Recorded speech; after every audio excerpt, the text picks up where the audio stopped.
सभी को नमस्कार। मैं अंकित सिंह स्वागत करता हूं आप सबका अपने इस YouTube channel NET J with Ankit पर। आज हम डिस्कशन करने वाले हैं यूजीसी नेट पेपर 1 के बारे में। यूजीसी नेट पेपर 1 में जो नए टॉपिक पूछे जा रहे हैं, जो पैटर्न चेंज हुआ है, उसके बारे में डिस्कशन कर लेंगे। इससे पहले मैं पेपर 1 के बारे में एक डिस्कशन कर चुका हूं, जिसमें आपके सारे यूनिट में कौन कौन से टॉपिक इम्पोर्टेंट हैं उसके बारे में। आज हम बात करेंगे कि किन किन यूनिटों से नए नए टॉपिक बनकर आ रहे हैं। जैसे यूजीसी नेट पैटर्न चेंज हुआ है, उस सभी के बारे में आज हम इस सेशन में डिस्कशन कर लेंगे। तो देखते हैं कि सबसे पहले आपके जो पेपर 1 है उसका सिलेबस क्या है। तो जो आपका सिलेबस है वो 10 यूनिटों में बटा हुआ है। पहली यूनिट है आपकी टीचिंग एप्टीट्यूड। पहले क्या था कि टीचिंग एप्टीट्यूड से जो क्वेश्चन पूछे जाते थे वो आपके पूछे जाते थे टीचिंग कॉन्सेप्ट और टीचिंग ऑब्जेक्टिव पे में। टीचिंग के लेवल्स पे पूछे जाते थे क्वेश्चन, कैरेक्टरिस्टिक्स पूछी जाती थी, टीचिंग मेथड्स पूछे जाते थे, फैक्टर्स पूछे जाते थे आपके। आजकल जो पूछा जा रहा है सबसे ज़्यादा वो पूछा जा रहा है स्वयं प्रभा, मूक्स और स्वयं के चैनल्स। स्वयं के चैनल्स सबसे ज़्यादा इसमें पूछे जा रहे हैं, और स्वयं तथा स्वयं के कोऑर्डिनेटर भी पूछे जा रहे हैं, तथा कौन कौन से कोऑर्डिनेटर किस किस लेवल पर कंटेंट अपलोड करते हैं ये भी आपसे पूछा जा रहा है। तो आपको इस जो यूनिट फर्स्ट में सिलेबस दिखाई दे रहा है, इसके अतिरिक्त भी पढ़ना पड़ेगा। इसमें आज जो आपसे पूछे जा रहे हैं वो डिजिटल इनिशिएटिव भी पूछे जा रहे हैं, एवेल्युएशन सिस्टम भी पूछा जाता है, आईसीटी जिसमें आपके जैसे कि पेडलेट है, माइंड मिस्टर है, माइक्रो है, ये सभी आपके इनिशिएटिव्स पूछे जा रहे हैं। फिर आपकी दूसरी जो यूनिट आती है वो यूनिट आती है रिसर्च एप्टीट्यूड। रिसर्च एप्टीट्यूड में पहले क्या था, पहले आपसे जो ज़्यादातर क्वेश्चन पूछे जाते थे वो पूछे जाते थे आपके रिसर्च टाइप, रिसर्च के कैरेक्टरिस्टिक्स और रिसर्च मेथड पूछे जाते थे। आजकल जो क्वेश्चन पूछे जा रहे हैं वो पूछे जा रहे हैं रिसर्च एथिक्स पर। इसमें भी सबसे ज़्यादा प्लेजरिज्म पर क्वेश्चन पूछे जा रहे हैं, और आपका पूछे जा रहे हैं लेवल्स पर। प्लेजरिज्म के जो लेवल्स हैं, 4 लेवल्स हैं आपके: 0 level, level first, level second, level third. ये आपको पढ़ना रहेगा। और इसमें आईसीटी का प्रयोग भी पूछा जा रहा है, कौन कौन से ऐसे टूल्स हैं, इनिशिएटिव हैं, जैसे कि टाइटन हो गया, और आपका जो अन्य इनिशिएटिव भी पूछे जाते हैं। तीसरी यूनिट आपकी है कम्प्रीहेंसिव। कम्प्रीहेंसिव में तो कोई खास चेंज नहीं, वो आपको एक पैराग्राफ दिया रहेगा, पढ़ना रहेगा, पढ़ने के बाद क्वेश्चन सॉल्व करने रहेंगे। फिर आपकी जो यूनिट आती है कम्युनिकेशन।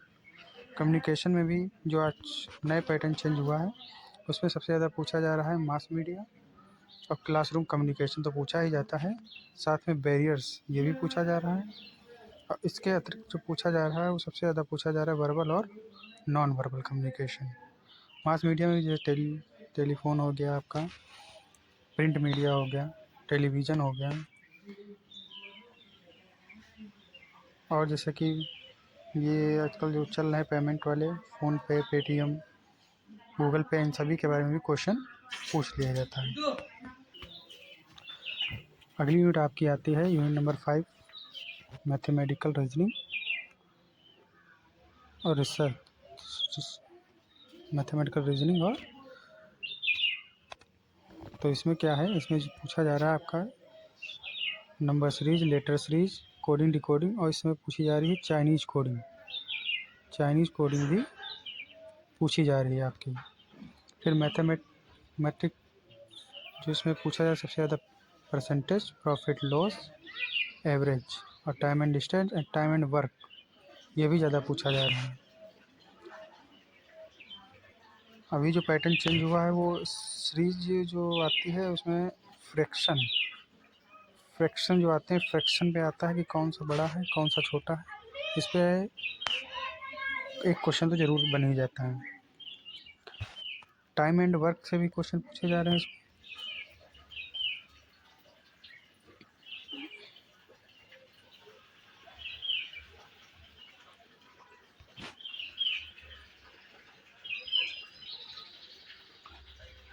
फिर आपकी जो यूनिट आती है 6 लॉजिकल रीजनिंग, इसमें जो क्वेश्चन पूछे जा रहे हैं वो पूछे जा रहे हैं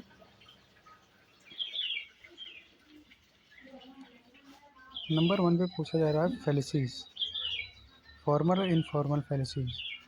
इसमें क्या है कि इनफॉर्मल फैलेसी सबसे ज़्यादा पूछी जा रही है, इनफॉर्मल फैलेसी पर भी क्वेश्चन बन रहे हैं। फिर इसमें जो पूछा जाता है डिडक्टिव और इंडक्टिव रीजनिंग,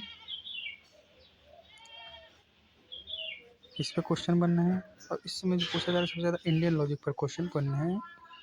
इंडियन लॉजिक में आपका जो क्वेश्चन बनना है वो प्रमाण पे बनना है, अनुमान पे और हेक्साभाषा पे, इन पे क्वेश्चन बनना है। और स्क्वायर ऑफ पोजीशन जरूर पढ़ लेना। ये 5-6 जो टॉपिक हैं आपके लॉजिकल रीजनिंग में, इन्हीं से 5 से क्वेश्चन आपके बन जाते हैं। अगली जो यूनिट है आपकी डेटा इंटरप्रिटेशन, इसमें आपको क्या है कि इस जो एक टेबल चार्ट आपको दी रहेगी जिसमें कुछ आंकड़े डाटा दिया रहेगा, उन डेटा का आपको विश्लेषण करना है। उसके बाद जो क्वेश्चन पूछे जा रहे हैं उनको सॉल्व करना रहेगा। इसके लिए आपको प्रैक्टिस करनी पड़ेगी, कई सारे क्लासेस भी देखने पड़ेंगे, तब आपकी डीआई तैयार हो जाएगी। अगला जो क्वेश्चन यूनिट है वो यूनिट है 8 आईसीटी से जो क्वेश्चन सबसे ज़्यादा पूछे जा रहे हैं वो पूछे जा रहे हैं एब्रिविएशन मतलब फुल फॉर्म से, और डिजिटल इनिशिएटिव से क्वेश्चन पूछे जा रहे हैं। और इसमें जो पूछे जा रहे हैं सबसे ज़्यादा वो पूछे जा रहे हैं प्रोटोकॉल्स पूछे जा रहे हैं, बाइनरी सिस्टम पूछा जा रहा है,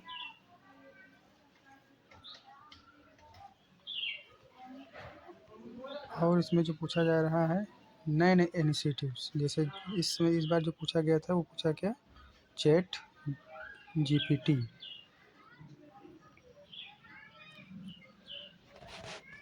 ऐसे नए नए इनिशिएटिव्स पूछे जा रहे हैं इसमें। और इसमें कंप्यूटर जनरेशन भी पूछ ली जाती है कि पहले जनरेशन में क्या था, दूसरे जनरेशन में क्या था, तीसरे जनरेशन में क्या था। ऐसे जितने भी जनरेशन है सबके जनरेशन के पूछ लिया था, किस जनरेशन से कौन सा कंप्यूटर संबंधित है, मैच द लिस्ट में भी क्वेश्चन पूछ लिया जाता है। अगली यूनिट आपकी आती है unit number 9 people development and environment.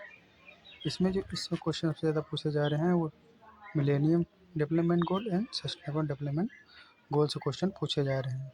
इनको शॉर्ट में एसडीजी और एमडीजी गोल्स भी कहते हैं। उसके बाद आपका जो पूछा जा रहा है वो pollution, air pollution, water pollution, noise pollution, waste तथा इनका ह्यूमन हेल्थ पर क्या प्रभाव पड़ रहा है, इम्पैक्ट क्या है इन सबका, ये पूछा जा रहा है।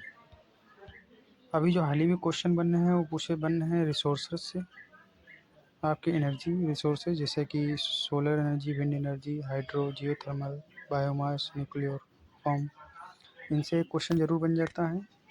और फिर आपके जो प्रोटोकॉल है Montreal protocol, Rio summit, Kyoto protocol, Paris agreement, international solar alliance, इनसे भी एक क्वेश्चन ज़रूर बन जाता है।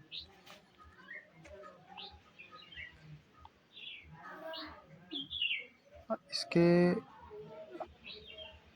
अलावा जो एक्स्ट्रा पूछा जा रहा है वो पूछा जा रहा है इस समय आपका हाइब्रिड रिएक्टर।